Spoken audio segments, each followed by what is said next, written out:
Bana, siku ya leo ni siku ambayo ni ya tofauti kidogo kwake Harmonize. Kupitia ukurasa wa Snapchat basi ameweza kuandika moja kati ya kauli ambayo naweza kusema kwamba ni maneno ambayo yamewafanya mashabiki wengi basi waanze kujiuliza na kusema kwamba yawezekana kauli hii au maneno haya basi amemwandikia mwanadada ambaye anaitwa Kajala Masanja. Ameandika hivi: siku utakavyoniita kwa jina langu Rajabu, tufanye maisha basi na kuoa siku hiyo hiyo. Kwa sasa enjoy kwanza, usijali, I'm watching you. Moja kati ya kauli ambayo imeweza kuinua hisia nyingi sana na muktadha mzima basi wa mahusiano yake ya zamani na mitazamo ya jamii kiujumla kwa sasa. Na kwa hivi sasa naamini kwamba Harmonize anapitia kipindi ambacho ni kigumu sana, nikiwa na maana kwamba anapitia athari kubwa sana za kisaikolojia, na kwa muda huu ninaamini kwamba yawezekana hata pia naye Kajala Masanja ni moja kati ya mtu ambaye anapitia jambo hilo. Lakini pia matumizi yake katika lugha hii ambayo ni ya ishara, yani amemngonga au amefanya ishara bila kumtaja mtu ambaye ni rasmi kabisa katika jambo hilo.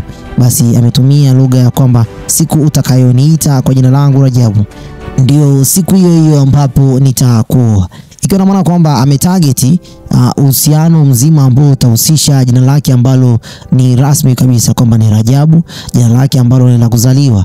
Na kwa kawaida watu wengi maarufu hujitenga na majina yao halisi hadharani wakiwa wanatumia majina ya kisanii. Hapa Rajabu anaweka watu wawili tofauti mezani, kwamba Harmonize ambaye ni msanii maarufu anayependa umaarufu, lakini pia ni moja kati ya mtu ambaye anapenda pesa, lakini pia hadhi ya hali ya juu. Rajabu ni mtu wa kawaida ambaye ni mwanaume wa familia na mwenye hisia halisi za kimahusiano. Hapa basi Harmonize ameweza kutofautisha kupitia majina haya kwa kusema siku utaniheshimu kwa jina langu la ndani kabisa la damu ya familia yangu. Basi anatoa ujumbe anaotaka kuonyesha wazi kwamba atampenda kwa namna ambavyo naye pia ameonyesha heshima ile ya ndani ya moyo wake.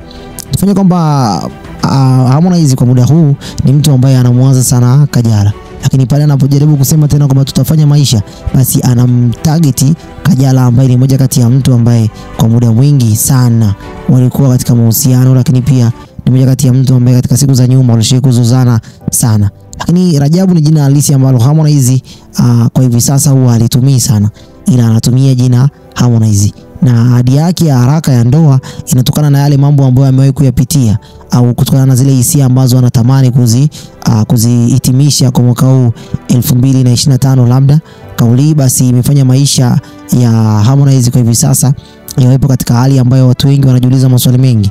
Je, amepitia shida gani? Je, anapitia wakati gani? Hapo Harmonize anajaribu kumwambia kwamba Kajala, wewe unaweza ukaendelea kuenjoy maisha yako, lakini je itakuwaje kama akienjoy na mwisho wa siku akaishiria katika starehe? Harmonize hapa atakuwa amepata hasara na atakuwa amekosa kile ambacho alikuwa anakihitaji kwa muda mwingi sana. Ni kwa takribani muda wa miaka kadhaa tangu Harmonize aweze kugombana na Kajala, lakini pia wameweza kuonekana katika starehe za hapa na pale, na wengi wao basi tulikuwa tunaamini kwamba watakuwa ndio wamerudiana kabisa rasmi. Lakini baada ya muda mfupi picha zile kuanza kutrend katika mitandao ya kijamii basi zikafutwa tena kwa mara nyingine, wakiwa wanamaanisha kwamba hawajarudiana. Na Juma Lokole ambaye ni mmoja kati ya mtu ambaye alifanywa mahojiano na Wasafi hata kipindi cha Refresh anasema kwamba Paula ndio mmoja kati ya mtu ambaye hataki mama yake ambaye ni Kajala aweze kurudiana na Harmonize kwa mara nyingine tena, sababu ni kitu ambacho kimekuwa ni vuta ni kuvute. Heshima inazidi kuonekana kwamba inazidi kuchafuliwa siku hadi siku. Hapa kwa Kajala ni sio mara yake ya kwanza kuonekana katika sehemu za starehe, na wala sio mara yake ya pili kuonekana katika sehemu za kuenjoy na kula burudani za hapa na pale. Challenge mbalimbali zimekuwa zikiwa zinafanyika na Harmonize anajaribu kusema kwamba me I'm watching, yani niko hapa mimi nakutazama, wewe endelea kuenjoy na maisha yako.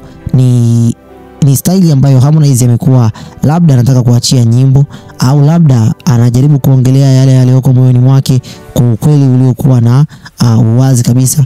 Uhusiano wao wa kihistoria, kuzingatia historia yao ya Harmonize pamoja na Kajala, basi walikuwa na mahusiano ya kipekee na ya kuvutia, na yakapitia kipindi ambacho mpaka wakatengana, wakaombana msamaha wa hadharani, hadi kuchora mpaka tattoo. Harmonize akachora tattoo ya Kajala, lakini pia Kajala pia akachora tattoo ya Harmonize, na wakarudiana tena kisha wakaachana kwa mara nyingine tena. Kwa hiyo kama kweli ujumbe huu umemlenga Kajala, basi inaonyesha kuwa Harmonize bado hajafunga ukurasa huu, ambapo anazidi kuonyesha kwamba bado anahitaji kile ambacho kilikuwa ni sahihi katika moyo wake. Anachokisema ni kama vile anatoa nafasi ya mwisho kwa mpenzi ambaye basi kwa hivi sasa yupo katika sehemu za starehe, yupo katika sehemu ambazo za burudani, na wala yupo katika maisha ambayo alikuwa anatamani kuishi naye katika siku za awali. Bana, mashabiki wengi kwa hivi sasa wanazidi kuonyesha kwamba wazi kabisa Harmonize katika jambo hili ni kama vile amepoteza nguvu, ule uimara ambao tunamuona nao Harmonize na kujiita jeshi. Basi anazidi kuonyesha kwamba kwa sasa hivi ameinua mikono juu na amesalimu amri. Anajaribu kuonyesha kwamba waziwazi mapenzi yana nguvu. Mashabiki wengi wameitafsiri kama vile hii ni hatua ya wazi ya kutafuta kurudiana kwa mara nyingine tena. Wengine wanasema ni dalili ya mtu aliyeshindwa kuachilia yale aliyokuwa moyoni mwake.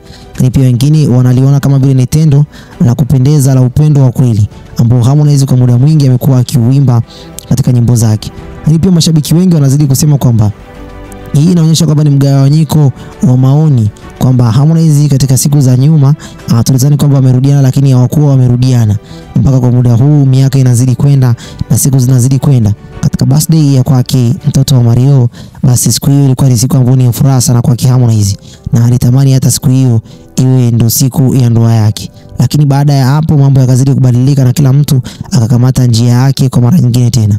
Hii inaonyesha waziwazi kwamba kuna uzito mzito sana ndani ya moyo wa msanii huyu ambaye amekuwa akiimba mapenzi siku hadi siku, lakini kwake yeye moyo wake umekuwa ukiwa unaumia sana, na inaonekana waziwazi kwamba maybe this time atamuoa mwanamke huyu, na labda kama akimuoa basi itakuwa ndoa yake ya mwanzo na ya mwisho mpaka pale labda kifo kitakapowatenganisha, sababu ni mwanamke ambaye amekuwa wakiwa wanavutana wanarudiana, mioyo yao imekuwa na nguvu nzito sana, na sijui itakuwaje mpaka katika siku za usoni. Anayejua hapa ni Mwenyezi Mungu. Je, watarudiana au hawatarudiana? Lakini naweza kusema kwamba kauli hii ya Harmonize ni kauli ya kihisia yenye matumaini ya upendo, na ndani ya moyo wake inaonyesha dhahiri kabisa kwamba anampenda bado Kajala. Lakini pia ni kauli ambayo ina huzuni ya mtu anayetaka kurudisha kile ambacho kilikuwa kimepotea, iwe kwa Kajala au kwa mtu mwingine. Ujumbe huu unaonyesha hali ya moyo wake kwa Harmonize kuwa una machungu yaliyopitiliza, na sijui itakuwaje kama Harmonize atachukua hatua nyingine ya kwenda kumpenda mwanamke mwingine. Ikiwa ni kama Kajala atarudiana naye itakuwa ni hatua nyingine nzuri, lakini ikiwa ni hawatarudiana naye itakuwa ni hatua nyingine mbaya, kama Harmonize tena kukutana na mwanamke ambaye si sahihi kwa kile ambacho kimetokea katika maisha yake.